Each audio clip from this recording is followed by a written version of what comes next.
Welcome to our channel. आइए जानते हैं हिमाचल से जुड़ी हुई कुछ बड़ी खबरों के बारे में। हिमाचल की ब्रेकिंग न्यूज, रोजगार समाचार, कोरोना, मौसम और राजनीति से जुड़ी सभी खबरें पाने के लिए चैनल को सब्सक्राइब जरूर कर लें। हिमाचल प्रदेश में अगले साल सरकारी कर्मचारियों को मिलेंगे 35 अवकाश, 23 सार्वजनिक, 12 वैकल्पिक अवकाश। महिला कर्मचारियों को मिलेंगे 3 सार्वजनिक अवकाश और डीसी कर सकेंगे 2 स्थानीय अवकाश घोषित। जेबीटी वालों के लिए बड़ी खुशखबरी है। आचार संहिता लगने से पहले भर्ती प्रक्रिया पूरी करने के दिए गए निर्देश। एडवोकेट जनरल की राय के बाद विभाग का फैसला, 472 पदों पर होगी नियुक्तियां। हिमाचल प्रदेश सरकार के द्वारा जलरक्षकों और मल्टीटास्क वर्करों को बड़ा तोहफा दिया गया है। जलरक्षक और मल्टीटास्क वर्कर को बड़ी राहत मिली है। जो लोग 8 साल का कार्यकाल पूरा कर चुके हैं, अब इन लोगों को विभागों में शामिल कर लिया जाएगा। एक बार फिर से हिमाचल प्रदेश कैबिनेट बैठक 14 अक्टूबर को होगी। चुनाव से ठीक पहले जयराम कैबिनेट बैठक में हजारों आउटसोर्स कर्मियों के लिए राहत दी गई है।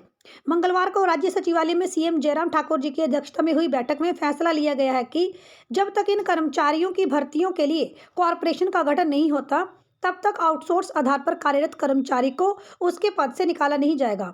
आउटसोर्स कर्मियों को लेकर बनाई गई कैबिनेट सब कमेटी की सिफारिशों के अनुसार इन कर्मचारियों की नियुक्ति के लिए कॉरपोरेशन बनाने की मंजूरी दी गई है। हिमाचल में 30,000 से ज्यादा कर्मचारी आउटसोर्स के आधार पर तैनात हैं। इसके अलावा कैबिनेट ने नौकरियों का पिटारा भी खोला है। प्रदेश की इस कैबिनेट बैठक में शिमला से कुल्लू और धर्मशाला के लिए हवाई सेवाएं शुरू करने की कवायद को भी मंजूरी दी गई है। पर्यटन को बढ़ावा देने के लिए और कनेक्टिविटी प्रदान करने के लिए मंत्रिमंडल ने शिमला कुल्लू शिमला हवाई मार्ग पर सप्ताह में 4 बार और शिमला धर्मशाला शिमला हवाई मार्ग पर सप्ताह में 3 बार उड़ानें शुरू करने के लिए अलायंस एयर एविएशन लिमिटेड के साथ समझौते के मसौदे को अपनी मंजूरी दे दी है। मंडल की बैठक में दंत चिकित्सा अधिकारियों के 104 पद सृजित करके भरने और का निर्णय लिया गया है। इसमें जो 50% पद हैं दंत चिकित्सकों के, वो लोक सेवा आयोग के माध्यम से भरे जाएंगे और जो 50% पद है वो बैच वाइज आधार पर भरे जाएंगे।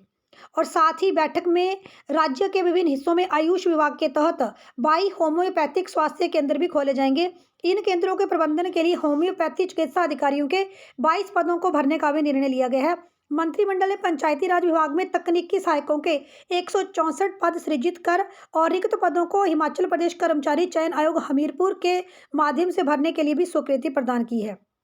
बैठक में ग्राम पंचायतों में लगातार 12 वर्ष की सेवाएं दे रही सिलाई अध्यापिकाओं को तृतीय श्रेणी कर्मचारी के दैनिक वेतनमान, यानी जो आपकी सिलाई अध्यापिकाएं हैं जिनको काम करते हुए 12 वर्ष हो गए हैं, इनको डेली 396 रुपये का जो है हिसाब से सैलरी दी जाएगी।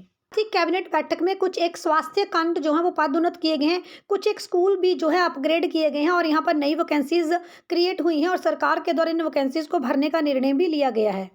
कैबिनेट बैठक में कुछ एक पशु औषधालय भी स्तर उन्नत किए गए हैं, कुछ एक हॉस्पिटल भी स्तर उन्नत किए गए हैं, अपग्रेड किए गए हैं और यहाँ पर जो भी नई वैकेंसीज क्रिएट की गई हैं सरकार के द्वारा इन्हें भरने के निर्देश भी दिए गए हैं।